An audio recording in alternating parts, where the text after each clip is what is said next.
Estamos dando início a mais um programa Pelo Mundo com Mila Simões de Abreu. Mila, que é essa arqueóloga, essa professora maravilhosa, impetuosa, que conhece o mundo todo, né? E conhece não só o mundo todo, mas conhece as minúcias de Portugal. Eu tive a satisfação de estar com Mila por esses dias, com Mila e com Ludwig. Foi um encontro maravilhoso. Nós estivemos na Altade, nós estivemos no restaurante lá, eu pude ver o reduto onde Mila faz as suas movimentações locais. E eu devo Tá mal a coisa. Eu digo, E eu está um devo bocado dizer mal. que o pessoal lá tem medo, viu? Quando Mila fala, a turma lá Não, sabe que não, tem não, não alguma é coisa verdade, não vindo é por aí. verdade, Mas, não é Mila, verdade, me não é verdade. conte, Mila, como é que estão as coisas? Olha, é assim, foi realmente muito bom a gente ver-se, não é? Primeiro vimos no Porto e depois, felizmente, tu e a tua mulher aceitaram vir até de comboio, de trem, até aqui próximo de onde eu estou, não é? Não puderam visitar aqui a minha casa porque o tempo era muito pouco, não é? Poucas horas e então tivemos de fazer de modo que vocês vissem alguma coisa. Mas fica para a próxima, virem aqui a Vilarinho de Tanha, visto que Vilarinho de Tanha é só do alto, não é? Mas pronto, eu hoje queria falar contigo, se calhar, exatamente um pouco sobre Portugal, que nós não temos falado muito, não é? E principalmente aqui da zona norte, não é? Tu chegaste ao Porto, não é? O Porto é a capital do Norte, é a segunda cidade de Portugal, não é? Mas penso que uma das coisas mais interessantes que nós podemos dizer de Portugal é que é um país muito pequenino, não é? Diz-se que é 100 vezes mais pequeno que o Brasil, não é? Em termos de área, mas é mais ou menos como o Pernambuco, não é? Só que o Pernambuco digamos, é colocado em relação ao mar em horizontal e Portugal é em vertical, não é? É mais em vertical. Mas realmente o que penso que é interessante de dizer logo é que Portugal, sendo muito pequeno, é um país muito variado, não é? Pronto, e acho que isso foi um pouco naquele dia que tu estiveste aqui connosco, eh, pudeste observar, não é, Alexandre, não é? Que a paisagem muda muitíssimo, não é? E com ela muda, bem, para dizer a verdade, a geologia muda, não é? E ao mudar a geologia, aquilo que a gente chama, pronto, em termos gerais, o território, muda depois tudo o resto, praticamente. Muda a agricultura, a ocupação do território, não é? E muda a vegetação, as casas, não é? E também a própria distribuição, a própria distribuição no território, não é? Nesse espaço, não é? Entre o Porto e aqui a zona de onde nós estamos, que nós chamamos normalmente Trás-os-Montes, exatamente porque está por detrás de uma cordilheira, uma série de montanhas. A mais importante é o Marão, não é? Como tu viste, o Marão é uma montanha que tem. As montanhas em Portugal não têm grande dimensão, não estamos nos Alpes, não é? Portanto, as montanhas não. Temos uma montanha quase chega aos 2000 metros, que é a Serra da Estrela, na parte central. Temos uma montanha mais alta, mas é nos Açores, o Pico, não é? Mas no Portugal continental, as montanhas não são assim tão elevadas muitas delas estão, digamos, essas zonas estão para aí para os 1200, 1400 metros, 1400 É, metros, mas diz-me, Ô, sim. Mila, durante o encontro que nós tivemos no restaurante da Uhum, Saudade, o sim, professor Crispi, em um certo momento, sim, ele me levou até uma janela, me mostrou um conjunto de, sim, de montanhas, montanhas né? e ele se referiu a uma delas como Himalaia. E eu não sei exatamente o que ele quis dizer com aquilo. Ele falou, Não, é eu porque fiquei. eu acho que é porque muita da vegetação que nós temos aqui, não é? Os territórios, nós vemos os territórios de acordo com a nossa época, não é? E principalmente vemos os territórios numa dimensão humana, a nossa dimensão, não é? a dimensão é muito maior, não é? Não só geológica, tanto com tempos geológicos, não é? De milhões e milhões e milhões de anos, mas também as próprias plantas, não é? A própria vegetação. O Crespi, aliás, deixa-me dizer-te, já diversas vezes nós tivemos em conferências que vamos, as pessoas ficam muito admiradas quando se fala de alterações climáticas e o Crespi diz, é ótimo, as coisas são ótimas alterações, porque vamos morrer todos e ainda bem que depois as plantas sobrevivem, né? E quer dizer, e eu digo sempre, ó Crespi, não digas isso, porque isso está bem para as plantas, mas eu fico um bocado chateada que nós vamos desaparecer, não é? Mas realmente se nós continuarmos com isso, não é? Se continuarmos com os problemas que estamos a ter, acrescentar aos problemas que estruturalmente o nosso mundo tem. Vimos nestes dias com a questão do terremoto lá na Birmânia e na zona de Tailândia, não é? Que isso são fenómenos naturais que sempre existiram, hão de existir, não é? E que nós não temos controle sobre eles, não é?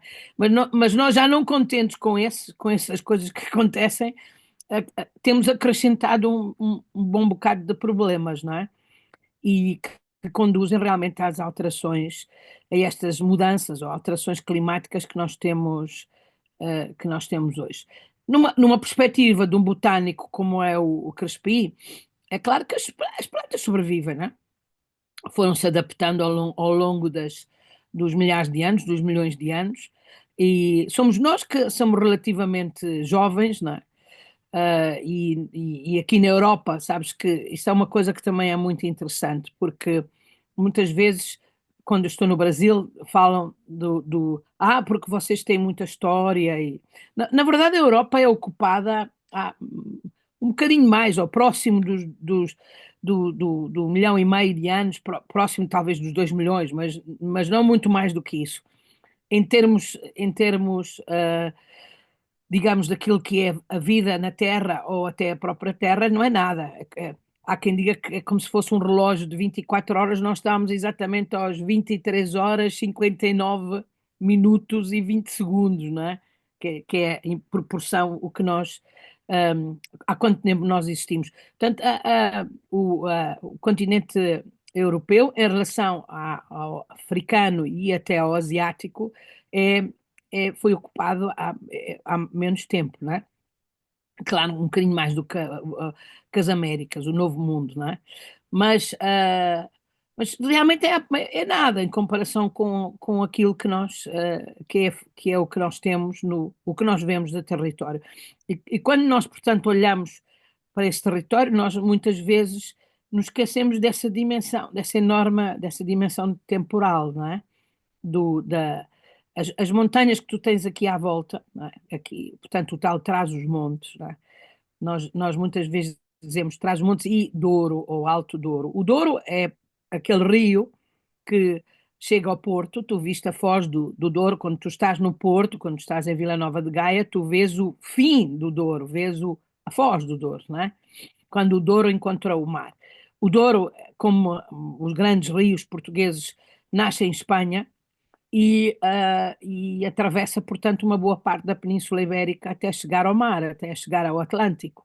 Esta zona em que nós estamos, nós dizemos muitas vezes que é chamado o Alto Douro, porque, diríamos, o Baixo Douro é mais próximo do Porto e, portanto, nós estamos no Alto Douro. Daí vem o TADA, não é? A nossa universidade, que chama-se Universidade de Trás-os-Montes e Alto Douro, para dizer que tem estas duas regiões. E tu viste o que é que quer dizer realmente a diferença entre estas duas regiões. Mas voltando atrás dos montes, nós temos uma maneira de dizer, diz aqui, que essa montanha que é o Marão, dá origem a uma frase que nós dizemos muitas vezes, que é: para lá do Marão mandam os que lá estão.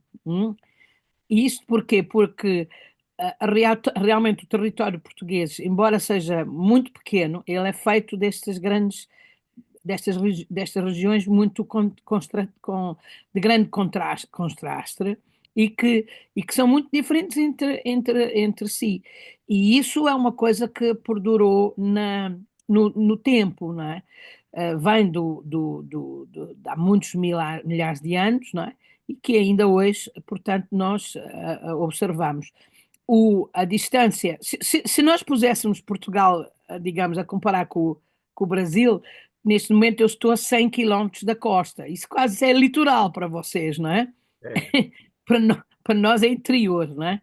Pronto, por causa exatamente dessa diferença de tamanho, não é?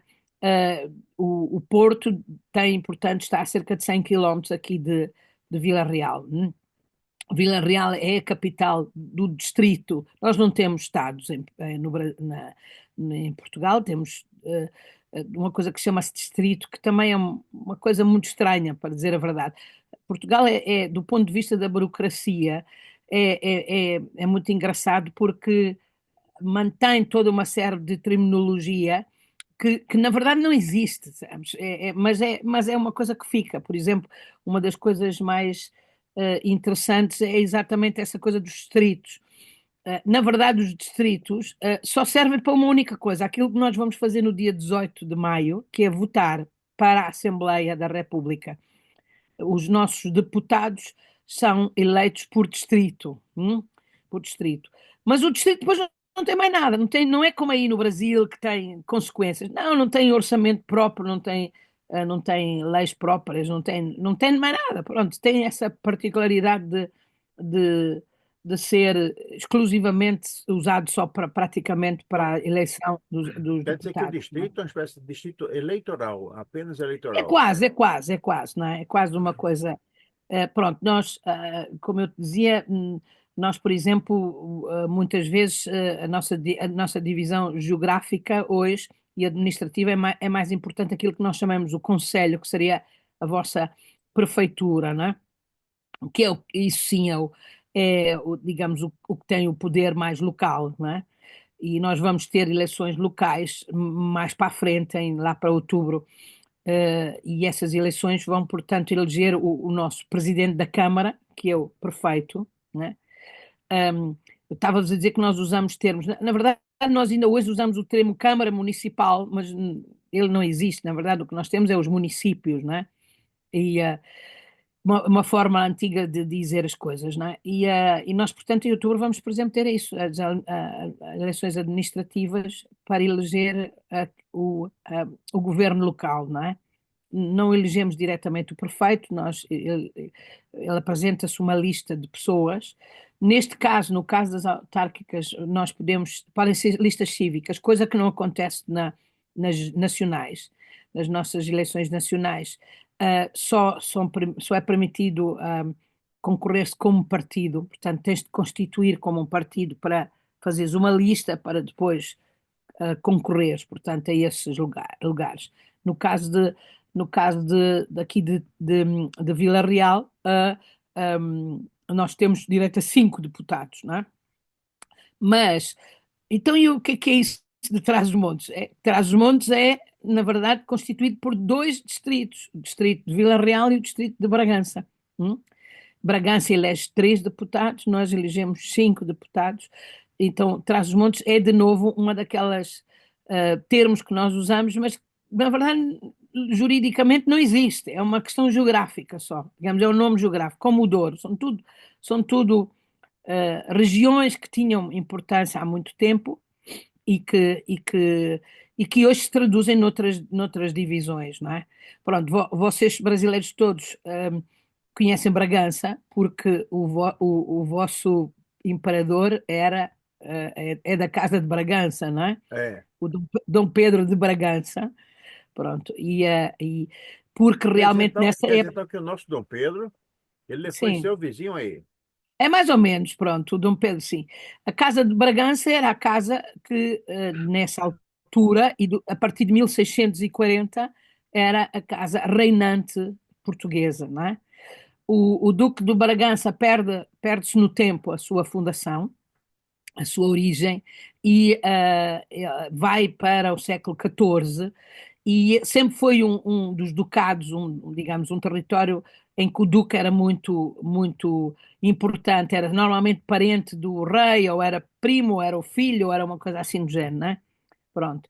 E a certa altura, por mais incrível que pareça, o Duque de Bragança deixou de viver em Bragança. Aliás, viveu muito pouco em Bragança. Ele, na verdade, vivia em Vila Viçosa, que é no Alentejo, no sul de Portugal, não é? E é quando exatamente vivia aí, que acaba por encontrar-se na posição de ser herdeiro do trono. O Bom, único, um descendente, não é? Pronto. E é aí que o Dom João IV, como, passa a ser chamado o Duque de Bragança, é praticamente obrigado a tomar conta do reino de Portugal, que estava até aí durante 60 anos. A coroa portuguesa estava na cabeça de um rei espanhol, os Filipes, não é?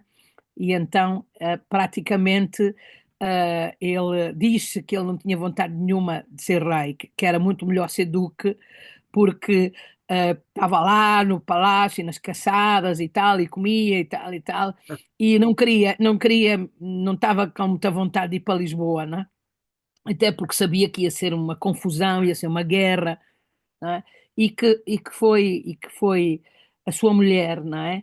Que para mais era espanhola, o que é Luísa de Gusmão, muito interessante, que o convence dizendo outra frase histórica muito conhecida, que é: mais vale ser rainha por um dia do que duquesa toda a vida. ah, Né? sim, perfeito. Pronto. E É, então praticamente obriga o homem a ir para Lisboa e ser proclamado. eu Pronto, lembro, eu lembro, Mila, que uma ah, vez, sim. uma das vezes que eu fui a Portugal, Hum, eu participei de uma reunião que muito me honrou, não só pela ah, reunião em si, sim. mas também por onde ela foi realizada.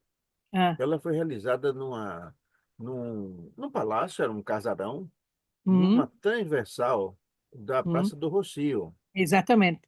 Que é o né? da restauração, se calhar. Exatamente, É, exatamente. E pois, aí, lá pelas tantas, eu fui informado que foi dali é. onde Dom João IV proclamou a restauração da coroa portuguesa. E Sabes, eu, a história é muito engraçada, porque conta as coisas como a gente acha que devem acontecer. Não é nada. O homem não queria vontade nenhuma de vir para Lisboa. É, o que acontece é que havia 40 nobres que se reuniram sim nesse palácio, estás a Sim. perceber? E eles é que fizeram realmente a restauração, como nós chamamos a revolução, não é? E depois ele lá, muito chateado, lá veio de Vila Viçosa para viver em Lisboa, né? Mas realmente a nossa restauração foi uma espécie de uma revolução, sabes? É interessante, porque foram os outros que disseram: não, não, a gente está farto, a gente quer mudar e tal. E não foi uma pessoa que disse: eu vou fazer isso. Não, foi mais um conjunto, não é? Conjunto de Os, pessoas. os conspiradores que fazem essa. Aliás, há esse jantar da conspiração em que eles decidem fazer isso. Pronto, mas isso ele depois vai tendo, claro que a dinastia continua, não é? Até que chega ao príncipe, a regente, Dom João VI, não, Dom João de Bragança, que vai para o Brasil, não é? E que faz esta coisa extraordinária que é muito poucas vezes referido, talvez, que é um país europeu que passou a ter uma capital nas Américas, não é? É o único caso, não aconteceu mais nenhumas vezes, não é? Foi uma pena não ter continuado o Rio de Janeiro a ser a capital de Portugal, mas pronto, foi assim. Mas eu estava-te a dizer, não é, que é interessante quando olhas aqui para o território. O nosso território, como tu viste, é marcado como acontece muitas vezes, não é? Por algumas figuras históricas de que nós falamos, não é? Quando falamos da a história de um território, muitas vezes é feita por isso, por esses personagens. Claro que quem contava era o povo, não é? Mas pronto, vá, precisamos dessas personagens, não é?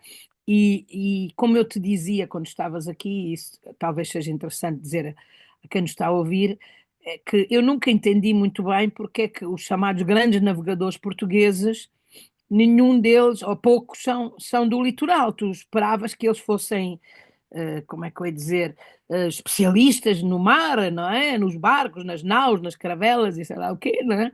E que, portanto, vivessem na costa. Na verdade, não. O Pedro Álvares Cabral era de Belmonte, que ainda é mais próximo de Espanha do que aqui Vila Real, e tu viste Sabrosa, que é de onde nasceu o Fernando Magalhães, o homem que faz a circunnavegação. Quando a gente diz isso, muitas vezes diz, mas ele morreu nas Filipinas. Sim, ele foi morto nas Filipinas, não é?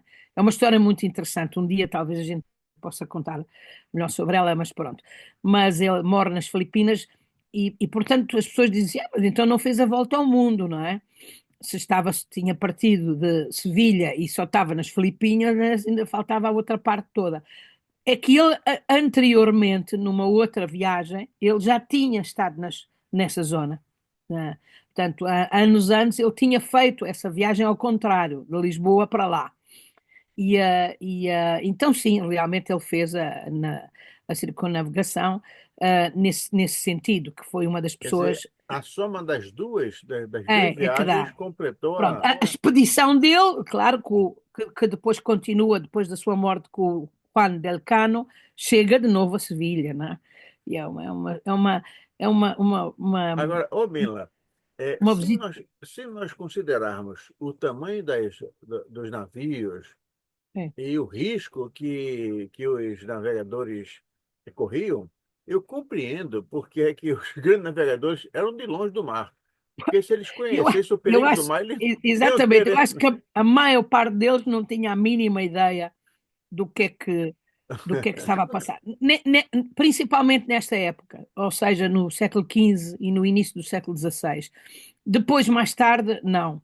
E ainda há poucos dias eu falava aqui com o meu colega sobre aquilo que nós consideramos. Sabe, é interessante como na história dos países há momentos em que nós consideramos grandes tragédias, não é? Portugal tem uma série de grandes tragédias, né? De momentos em que realmente foram muito maus, digamos, para as pessoas, para o país, para a nação e tal. Um deles é quando nós perdemos a batalha, a chamada Batalha da Armada Invencível, que é contra os ingleses. Nessa altura nós estávamos, a coroa portuguesa estava, portanto, na cabeça, dividida na cabeça do Filipe II, ele vai contra a Isabel I da Inglaterra e nessa famosa batalha diz que perderam-se mais de 1000 barcos, né? É A considerado uma Isabel grande. chegava a É, ser parente dele, não é? sim, quer dizer, o que tinha acontecido é que ele era casado com a irmã A da, irmã é cunhada. pois, exatamente. Uhum. Então, que tinha morrido, então a Isabel passou a ser herdeira e pronto. E, e nessa batalha foi uma batalha muito estúpida, porque ele resolve levar as naus, que são grandes navios, era como se levar hoje petroleiros para uma batalha, não é? Então, quando ele chega às costas inglesas e posiciona-se, portanto, à frente, eram imensos, diz que eram mais de 1000 barcos, portanto, não sei, mas a verdade é que a maior parte deles eram cargueiros, eram naus, não eram caravelas, eram naus. As caravelas é que eram pequeninas, as naus eram monstruosamente grandes, porque eram aquelas que traziam o ouro e as especiarias e tudo do Oriente, não é? Os escravos, levavam os escravos para o Brasil, não eram caravelas, eram naus, não é? Então eles não, ao passo que os ingleses tinham uns barcos muito mais pequeninos, então eles metem-se no meio praticamente dessas grandes naus e destroem tudo. Portanto, foi uma perda irreparável. Afundaram a maior parte dessas naus todas, e isso tem consequências muito importantes, porque ao perderem todas essas naus, e sabes o que é que acontece?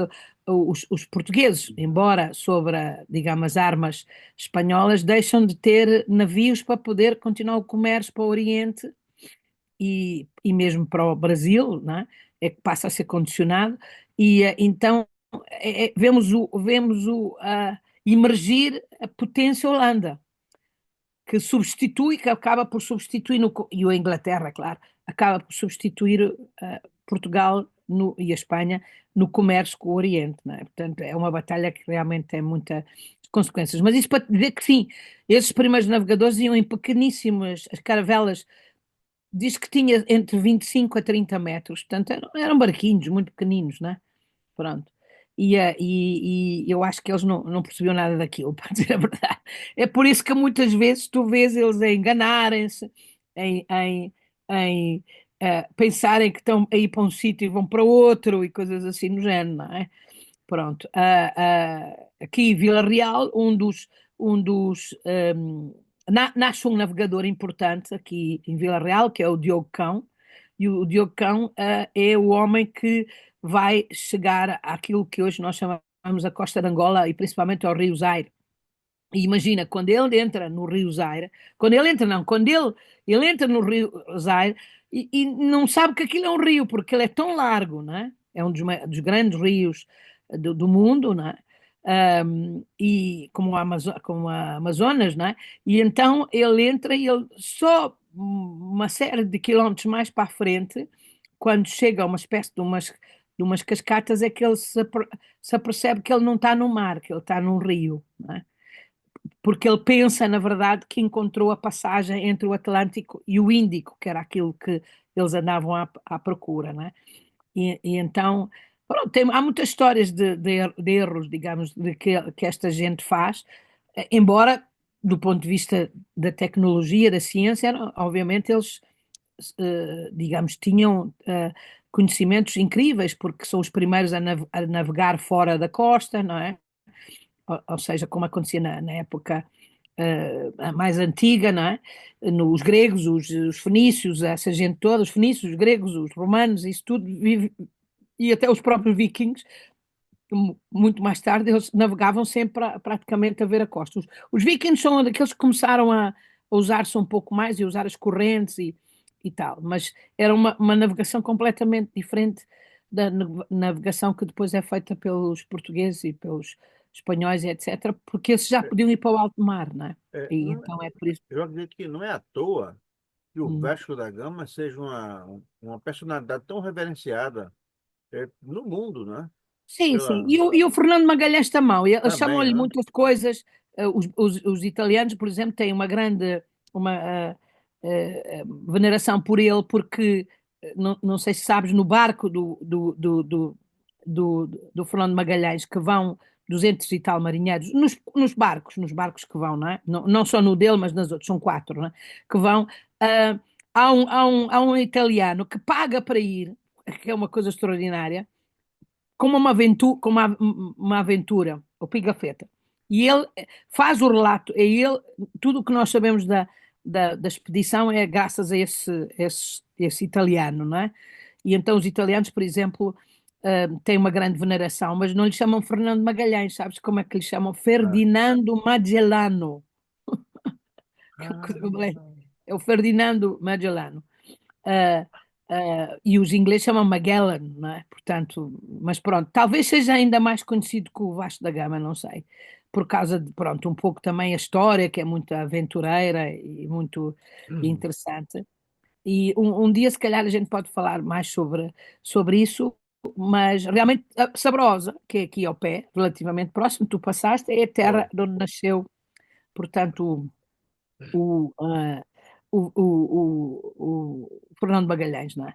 Pronto, estas cidadezinhas, e o Douro não tem grandes cidades, tem algumas pequenas cidades. Vila Real é a maior, tem cerca de Mas 40, 50 mil é, habitantes, não é? primeiro, o Douro, para quem não conhece, eu sugiro que faça essa viagem. E de Pois, público, mais uma vez, eu vou agradecer a Mila Simões de Abreu por ter me convencido, a minha esposa, Adelaide, a, a ir a Vila aí Real. de trem, não é? Ir de trem. A gente estava pensando, tinha outra ideia na cabeça. Eu disse, não, vocês vão a Vila Real. E não vão se arrepender. E nós fomos e não nos arrependemos. Né? A gente já A- tinha se a- a- encontrado com Mila no Porto, lá com um jantar maravilhoso com o Luiz Jorge Guimarães e a Cláudia Cláudia, Matos. Mas nós fomos. E no dia seguinte. o trem ele vai Mas deixamos, margeando. esse trem, sabes, esse trem foi considerado na época, não é? Uma obra absolutamente incrível. Eu tenho pena que, por exemplo, um pouco aquilo que aconteceu nessa época, no século XIX, e que em parte no Brasil vocês tiveram um bocadinho, que foi a construção do caminho de ferro, como nós chamamos, não é? Pronto, o Brasil deveria ter muitos mais caminhos de ferro, acho eu. Se tivesse muito mais caminho de ferro, se calhar era um país muito diferente, não é? Pronto, nós sabemos que muitos desses caminhos de ferro foram as companhias inglesas que fizeram, não é? Portanto, um pouco assim, mas na verdade, se tu olhas para o mapa da China, por exemplo, hoje vês que uma das coisas que eles investiram muito dinheiro foi no caminho de ferro, não é? Foi na ferrovia, não é? E nós aqui na Europa, tu próprio apanhaste um daqueles que nós chamamos TGV, não é? Que é o comboio de alta velocidade, não é? O trem de alta velocidade, que atravessa a Mancha e foste de Paris para Londres Foi. no TGV. Esses trens são trens que vão a velocidade muito grande, pronto, e do ponto de vista ecológico também são, digamos, movem-se a eletricidade e pronto, e que hoje estão-se a espalhar por toda a Europa. Nós aqui, nesta zona, ainda não temos TGV, estás a ver? Temos aquele que tu viste, que uma carroça velha, não é? Praticamente. Agradabilíssimo, agradabilíssimo. Quem puder, vá. Mas Vá esse, porque esse, vale a pena. E a estação, esse, esse- e a estação é linda, belíssima. a estação Lá do no Pinhão, não é? Porto, Pronto. não, no Porto tem, de um lado eu peguei no É da Porto, Campanhã, sim, foi a São Bento e fui para o também, sim. Pinhão. Duas Ao coisas Pinhão, sim. maravilhosas. Pronto. E no É, retorno, graças a Mila, é, eu já apanhei o trem, não no Pinhão, já apanhei lá na régua, apanhaste. Na exatamente régua. na régua. Peso da régua. Peso da O régua. peso, o peso da régua, que é o nome, só os portugueses é que dariam nomes assim. Eu dizia-te que, que aquele caminho de ferro, não é? Aquele trajeto, foi uma revolução para a época, porque deixou de se fazer no comércio do vinho do Porto. O vinho do Porto chama-se vinho do Porto, não se devia chamar vinho do Porto, devia chamar-se vinho do Douro, porque ele é produzido no Douro. Ele é só comercializado no Porto, não é? Mas pronto, os ingleses, coitados, às vezes são assim, não é? Como eles é que os distribuíram por todo o mundo, dizendo onde é que vem o vinho? Vem do Porto, no sentido da cidade do Porto, não é? Mas, na verdade, o vinho não é produzido no Porto, o vinho é produzido exatamente no interior, aqui na zona do Douro, não é? E uma das grandes dificuldades que havia era transportar o vinho do Porto, não é? Transportar esse vinho feito aqui, as uvas produzidas aqui, e tinha de ser levado para o Porto, que era de onde os barcos estavam, para o levar depois para a Inglaterra e para o resto do mundo, não é? E então, durante muito tempo, nós não sabemos quando é que começou a produção do vinho aqui. Há quem diga, né, e eu acho que sim, sou daqueles que pensa que sim, que provavelmente é mais antiga até que os romanos, portanto tem mais de 2000 anos. Há uma evidência que diz que os romanos, quando chegavam aqui, desfaziam-se do vinho das ânforas e metiam o vinho local, portanto, alguma coisa produziam aqui, né? Já havia a planta, portanto, isso era possível. E, uh, e, uh, e pronto, e depois acabou por ter uma grande, digamos, desenvolvimento do ponto de vista do comércio com outro homem que tem um papel importante no Brasil que chama-se Marquês de Pombal. Marquês de Pombal. Marquês de Pombal é um personagem do pior e do melhor. Às vezes faz coisas horríveis, não é? Outras vezes faz coisas que tu ficas admirado pelo seu modernismo, não é? Era um personagem contraditório, era um ditador, era o primeiro-ministro, digamos, mas mandava, o rei é que obedecia praticamente ao que ele queria, não é? É aquilo que nós chamamos um estrangeirado. Ele, novo, foi embaixador na Áustria, esteve na Inglaterra, um homem que viajou por toda a Europa, então trouxe uma série de ideias e era um bocado maníaco da organização. Então, uma das coisas que faz para nós aqui é que ele organiza aquilo a que nós hoje chamamos a zona demarcada do vinho do Porto. Porquê que ele faz isso? Porque cada vez mais os ingleses vinham, portanto, comprar vinho, estamos no século XVIII, não é? E, uh, e havia, à boa maneira portuguesa, uns aldrabões. Lembras-te da palavra aldrabão que Sim. aprendeste aqui? Os trapaceiros. Aldrabão em português quer dizer, o que em brasileiro chama-se trapaceiro, não é? Uns trapaceiros que vendiam todo o tipo de porcaria que aquilo não era vinho, chegavam ao ponto de misturar umas bagas que há, que é o sabugueiro, que são umas bagas assim, muito com uma cor roxinha, para pôr mudar a cor ao vinho, era um horror, não é? À boa maneira portuguesa, né? Criam estes aldrabões, portanto, muitas vezes acontecia isso. E ele achou que a única maneira era manter a qualidade do vinho, e então ele vai e faz um mapa em que diz só se pode produzir vinho nesta zona, e portanto marca no alto, e faz uma coisa muito interessante, por exemplo, proíbe a plantação dos sabugueiros. Não se podia ter plantas de sabugueiro, que era para evitar a tentação de pôr essas bagas, a mudar a cor roxa do vinho, né? E muito rigoroso, põe marcos de pedra, que ainda existem, a marcar este território portanto, cria leis bem precisas e cria a famosa Real Companhia de Vinhos, né? Que é a primeira, digamos, instituição de controla a produção. Ainda hoje é assim, sabes? E vou-te dizer uma coisa muito interessante, que é assim, não toda a gente, quando a zona, portanto, é demarcada, neste momento eu estou na zona demarcada do vinho do Porto, né? A minha casa é na zona demarcada do vinho do Porto, portanto, dentro desse território que ele marcou, né? Chama-se marcada porque ele pôs os marcos, né? E na zona demarcada do Porto, tu tens a licença de produzir vinho do Porto, que tem um nome muito interessante, chama-se o benefício. Né? Portanto, tu aqui muitas vezes ouves as pessoas dizer assim: tu tens benefício.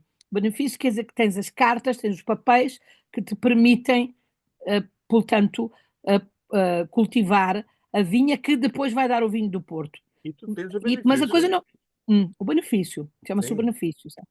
Mas atenção, tu não fazes vinho do Porto, esse vinho normalmente é vendido às grandes companhias ou à própria Casa do Douro, que é quem controla tudo isto, é muito controlado ainda hoje, muito controlado, e a Casa do Porto ainda hoje decide quanto vinho tu produzes por ano. E tu É? vais-me dizer, mas como é que isso é possível? É possível, porque assim, eles dizem aos agricultores, e há 30 mil agricultores no Douro, dizem, cada um de vocês, e de acordo com o que tu tens, diz tu, este ano, eu só quero que tanto da tua produção seja vinho do Porto, o resto faz o que quiseres com ele. Estás a perceber? Mas não é. Portanto, tu só tens o benefício, por exemplo, não sei, de 500 litros, ou de 500 quilos, ou de 1000 quilos, ou de seja o que for. A medida, a medida que é usada também tem um nome muito interessante, chama-se pipa. Pipa. Pipa. Uma pipa são 500 quilos, mais ou menos, né? É. Então, isso, tu tens a licença para aquilo. E tu vais-me dizer, mas então, se a tua vinha deu muito mais vinho, não podes vender como vinho do Porto, não pode ir para o vinho do Porto. Antigamente, o que é que se fazia com esse vinho? Bebia-se também, não é? Só que nos últimos anos percebeu-se uma coisa muito interessante, que é que esse vinho que ficava, obviamente é a mesma vinha, a mesma uva, a mesma coisa, não é? Ele podia ser, se fosse do ponto de vista da enologia bem misturado, bem feito, bem conservado, etc, etc, era um vinho tinto ou branco muito bom. Sobreviveram as garrafas do Vila Real, chegaram Sans Sim, sim, ó. Ora, chegaram. Pronto. Então, esse vinho que tu provaste, que tu levaste, é um vinho tinto do Douro, mas não é vinho do Porto, estás a perceber? Quer dizer que é o que ficou o resíduo da produção. E, porque é que eles controlam muito a produção? Porque não querem, vês, digamos, afogar o mercado, não querem que haja demasiada produção, porque isso quer dizer que o preço baixa. Então, É, mantém-se eu, controla muito isso, todos os é, anos. eu- uma coisa que é importante seja Hum, dito, todo mundo sabe, mas é importante que a gente frise, é que o hum. vinho do Porto, ele não é vinho de mesa. Ele é um Não. vinho, aí Vila vai explicar para gente. Ui, é assim, é muito complicado, nem eu quase sei bem de explicar. O vinho do Porto é das coisas mais complexas que há, porque estás a ver, parte dessa região demarcada, só naquela zona, naquelas condições é que pode, pode chamar, pode vir a ser vinho do Porto. Depois o vinho do Porto é uma mistura, sabes? Ele leva depois para além do vinho normal, não é? Ele é acrescentado com aguardente, com uma bagaceira, né? Pronto, e então, para quê? Para preservá-lo mais. É por isso que ele sobrevive centenas de anos, não é? Eu tenho uma garrafa de vinho do Porto, sabes, que é de 1812. Hum? Não abri, nem vale a Não, pena. Hoje não se bebe, mas existe. Mas existem garrafas de vinho do Porto que têm 100 anos, existem muitas garrafas de vinho do Porto que têm 50 anos e 30 anos, não é? E é por causa disso. Não é um vinho de se beber à mesa na refeição, ou antes ou depois. Mas o próprio vinho do Porto tem diversas classes, estás a perceber? Por exemplo, há um vinho do Porto branco, que é um aperitivo, não é? Que bebe gelado, por exemplo, não é? E é uma coisa completamente diferente do outro vinho. O outro vinho, aquele escurinho, também tem duas categorias, sabes? Os nomes é muito interessante, que são todos nomes em inglês, porque os comerciantes eram ingleses, escoceses, ingleses, por aí, e então muitos dos nomes que são usados para esses vinhos são ingleses, não é? O vinho mais docinho, aquele que na verdade é o mais porcaria, chama-se Ruby. Depois o outro menos doce chama-se Tawny, não é? Pronto, e ambos esses vinhos também têm toda uma classificação, sabes? O vinho não depende só do ano em que, quanto é velho, não é? Mais velho, em teoria melhor, não é?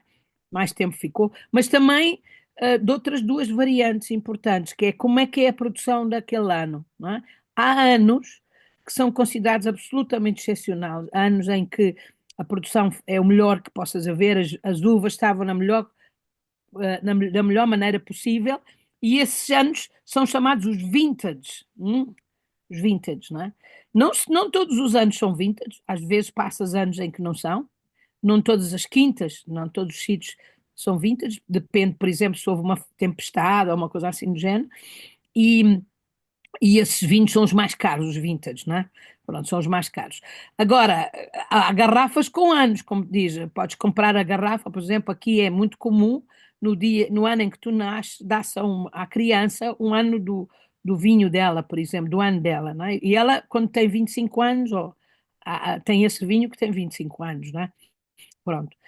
E, portanto, sim, tem o ano marcado. quer dizer, Esse é vinho que foi engarrafado naquele ano, mas o vinho pode permanecer no barril. Hum? perfeito. Não, só uma pergunta. Hum, Essa garrafa de vinho que você hum. tem que foi de 1812, E sabes como é ela que é chamada? Tem um nome sim, muito engraçado. Chama-se Wellington. Sabes quem era Wellington. Wellington? O Wellington foi Pronto. foi ele, foi ele. Wellington, Os franceses adoram ele, viu?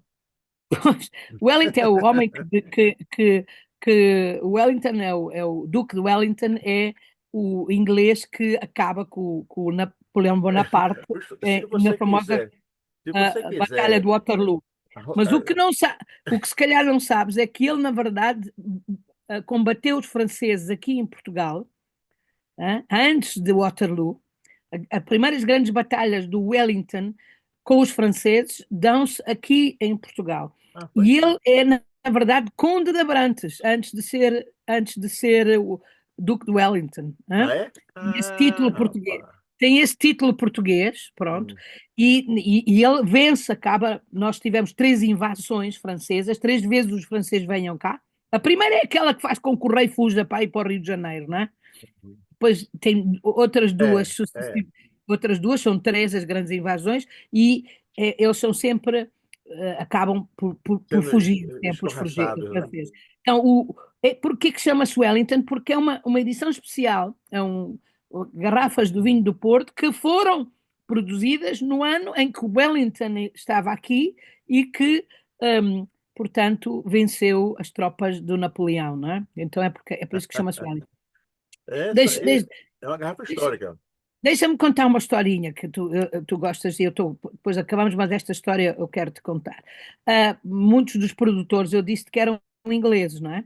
Os primeiros comerciantes que vinham, alguns deles eram, por exemplo, um dos grandes famílias ainda hoje, o pai não, o bisavô, de há não sei quanto tempo, chegou cá no final do século XVIII e era um pé rapado, como diriam vocês, era um pobre que fugiu lá do norte da Inglaterra, da Escócia, e que não tinha fortuna, não tinha nada, resolveu vir para cá portanto, estabeleceu esse negócio de vinhos e que ainda hoje é hoje a família com mais propriedades, tem 26 quintas aqui no Douro e que chama-se Symington.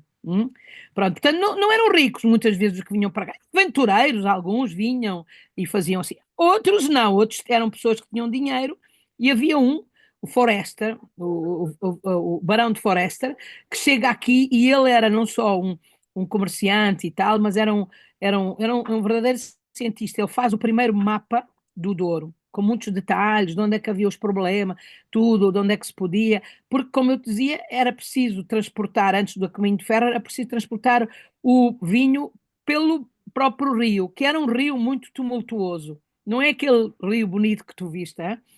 O rio que vês hoje é por causa das barragens, das hidroelétricas. Tem 5 hidroelétricas que vão controlando, passaste por uma, que vão controlando as águas hoje. Antigamente ele era muito cachoeira, sabes? Era com grandes quedas de água e sei lá. Ah, um- uma dessas quedas era muito perigosa mesmo, era muito perigosa porque era uma queda, penso, pai, de 15 metros. Os barcos vinham, estás a ver, tinham de cair 15 metros e continuar, era muito perigosa. Os barqueiros, aqueles homens dos barcos rabelos, que é o barco tipo do Douro, odiavam fazer isso. O meu trisavô era um desses, o meu bisavô era um desses, e fazia o testamento, como eu te disse, porque era uma aventura, era como, sei lá, fazer o Rio Amazonas, estás a ver? Era uma coisa horrível fazer aquilo, tu sobreviveres era incrível, né? E era de tal maneira que, sabes, eles iam no barco, mas à noite o barco, quando arranjavam um sítio, parava e eles ficavam a dormir nas bordas, não é? E era perigosíssimo, pronto, era muito perigoso, porque tinha esses rápidos todos, tinha essas zonas de. Um deles é o Caixão da Valera, que é muito conhecido. Porquê que ele é muito conhecido? Porque o Barão Forester, isto é uma lição de vida, não é? Vinha esse homem riquíssimo, esse homem, um intelectual, um cientista, uma pessoa com grande cultura, vinha no barco. Hum? E com ele vinha também uma das grandes proprietárias da região, que é a Dona Antónia Ferreira, da Casa Ferreira, e eles vinham nesse barco, e o barco virou-se. Virou-se. Sabes o que acontece ao Forester? Os bolsos das calças dele estavam cheios de moedas de ouro e ele vai ao fundo, morre por causa das moedas de ouro que tinha nos bolsos, não é? Portanto, ele tragicamente desaparece nesse sítio. A Dona Antónia, que era mulher, mais a sua ama, tinha não ouro dentro da sua vestimenta, não é? Mas tinha uma saia, estás a ver das mulheres como eram aquelas saias assim, muito grande. Então ela fica a boiar, ela sobrevive porque vai ficar a boiar com a saia. Então, O estás a ver? Floresta foi lá para baixo com o ouro O no Floresta, bolso. pumba, foi ao ar, pumba. As moedas de ouro do Floresta lixaram, não é? E a saia da Dona Antónia fala sobreviver. Dona Antónia é um personagem muito interessante do Douro, porque ela é uma mulher que fica viúva e toma conta, portanto, do negócio da família e transforma as suas quintas em quintas absolutamente fabulosas, porque depois dá-se uma coisa tremenda, sabes? Em 1865, por aí, que é as vinhas são atacadas pela filoxera, que é um bichinho, e que mata as vinhas todas, não é? Tu não sei se sabes, mas aquelas vinhas, aquelas uvas, aquelas videiras que tu viste todas aqui no Douro, É, sabes de onde é que elas vêm? Sabes de onde é que são aquelas videiras todas? Sabes de onde é que são? São ah, americanas. ação? São americanas, porque a planta americana consegue sobreviver ao tal bichinho. Então é feito um enxerto ainda hoje, estás a perceber? O que salvou a vinha aqui na Europa em geral, foi esse enxerto feito com a planta americana. Portanto, é por isso que nós chamamos de uva americana, não é? Isso Pronto. aí. Então é um enxerto. E quando houve essa crise, foi uma fome horrível, porque as pessoas de um momento para o outro deixaram de ter vinho durante alguns anos, não é? Não tinham que vender, portanto houve uma fome. Ela, nos anos anteriores, ela nunca tinha vendido todo o vinho. Hum? Tinha vendido, mas deixava sempre uma reserva, deixava sempre uma reserva, deixava sempre uma reserva, deixava uma. Quando aconteceu isso, ela conseguiu sobreviver, digamos, a essa crise e aguentou a produção do vinho do Porto, não é? Portanto, era uma mulher muito inteligente, verdadeiramente muito inteligente, mas era também, e vale a pena dizer, uma pessoa muito generosa. Ela diz que trabalhava, que, por exemplo, tratava muito bem os trabalhadores, criou escolas para os filhos dos trabalhadores, casas para os trabalhadores, um, fez espécie de hospitais e coisas assim do género, não é? Era uma filantropa, diríamos hoje, não é? Que é um conceito que alguns capitalistas do século XIX têm, os ingleses gostam muito disso, né? Eles eram ricos, eu sou rico, mas também dou ao povo, né? Alguma coisa, né? Continuo riquíssimo, mas pronto. É. Mas ela era assim, então a Dona Antônia, a Ferreirinha, porque a Agora, família ô dela. Mila, Hum, naturalmente, com o passar do tempo, é, a, a, a história dos bolsos ricos que levaram o nosso querido à morte, isso deve ter sido conhecido. Sabe dizer se alguém mergulhou no rio para pegar a moeda Não, dele? eles encontraram-no, porque Ah, aquilo é uma. encontraram. Encontraram, sim. Pronto, e é por isso que disseram que ele foi ao fundo por causa Isso aí. das moedas, não é? Mas Pronto, ninguém, mas mas o alguém devolveu. Forrester. Mas Hum? alguém devolveu a moeda dele? Não, né? Cada um Não ficou com sei, isso não sei. Isso não sei. Isso não sei. Mas, pronto, a história do Forrester e da Dona Antónia, digamos, são dois personagens um pouco, olha, quase como é que eu diria, como para vocês é o Lampião são um Maria pouco, Bonita. são um pouco entre a verdade, o mito, a história, estás a Não, perceber? mas, Assim, um bocado mas nessa misturado, não é? história, a mulher sobreviveu por conta do Da saia, vestido, sim. da saia, aquela saia É, inflada de oxigênio, armada, assada armada. armada, né? E o Floresta, coitado, cheio de ouro no Coitado, o bolso, Floresta foi embora, Pumba não foi para tem lá. esse aí. Nada. Trazer moedas de ouro nos bolsos não é uma boa coisa. Não é boa coisa, não, né? Ahm, essa zona, eu já estive na zona em que ele morreu, mesmo no Rio, é impressionante, porque é uma zona muito estreita do Rio, sabes? E eles depois acabaram por pôr dinamite e, digamos, as pedras, fazer com que o declive fosse mais suave, Mais suave. e a seguir há hoje uma barragem. Não tem perigo hoje passar pelo caixão da galera, mas vê-se por imagens da época. Essa época era uma época em que eles faziam, havia grandes viajadores, como Era, sabes, que só para relatavam tudo. E, deixar ah, claro, e, e era eu, Antônia Ferreira é o nome da a senhora. Ferreirinha, Dona Antônia, a Dona Antônia Ferreirinha, Ferreira. a Ferreira, Eu não vou do Vinho esquecer mais Ferreira, nunca ainda o hoje nome é uma dela. grande. Isso ainda hoje é uma grande história. Esses viajantes, e nós estamos num programa sobre viagens, deixa-me dizer isso. Uma das coisas que eu gosto mais é ler os livros de viagens pronto, de outras pessoas que noutras épocas viajaram, não é? Não, são verdadeiros viajantes no sentido que era gente que ia, às vezes, não apressados como nós, não como nós fizemos outro dia, que fizemos tudo num dia, não é? Mas era gente que ia e que passava longos períodos de tempo a viajar, não é? A percorrer esses sítios.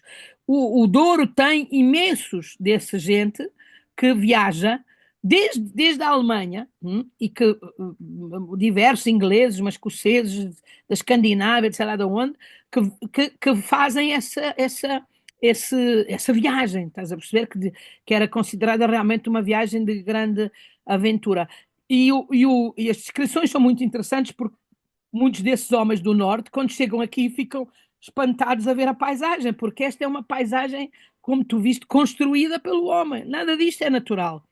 Os socalcos, a vinha, não sei o quê, as plantas, os limões, as laranjeiras, nada disso estava lá.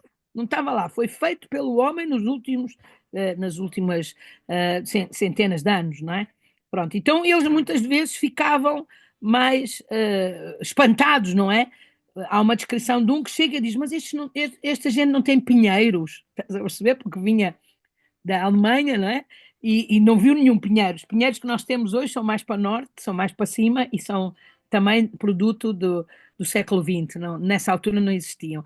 Mas há um deles que diz uma coisa que é muito curiosa, que eu nunca tinha ouvido falar e que realmente deixa-me dizer como às vezes é interessante nós irmos ler estes livros, portanto, para acabar quase o programa, vale a pena dizer que vão à procura de livros de viagens da vossa zona, porque muitas vezes eles são fontes de grandes histórias e de coisas muito interessantes. Este homem faz uma coisa que eu própria fiquei espantadíssima, porque ele diz uma coisa que eu disse, não deve ser verdade, está a mentir, com certeza. E depois fui investigar, cheguei à conclusão que ele não estava a mentir.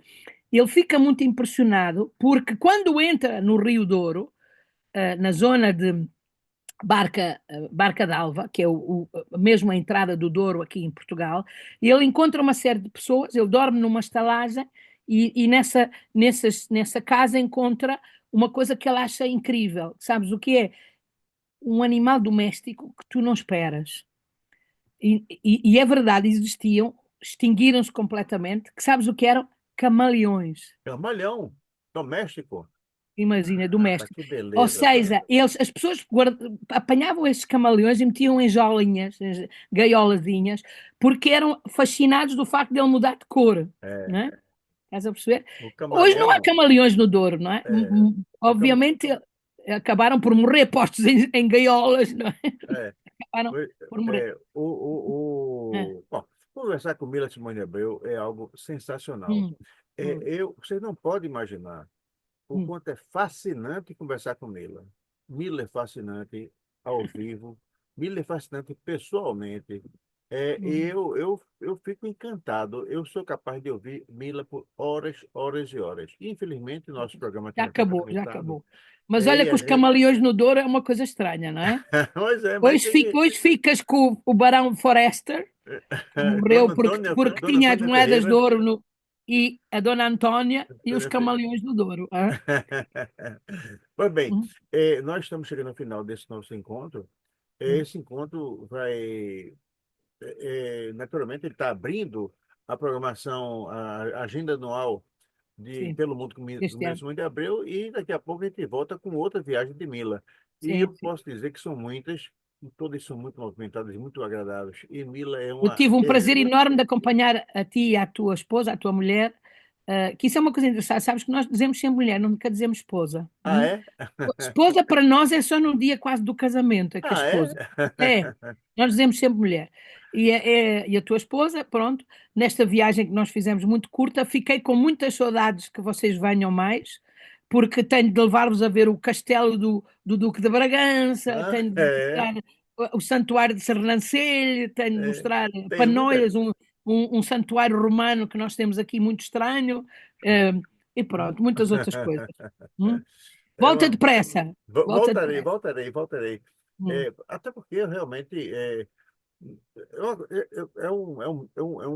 é um conjunto de coisas que nos E fazem. não é assim tão difícil, estás a ver? Podes vir Nada, do Recife para o Porto.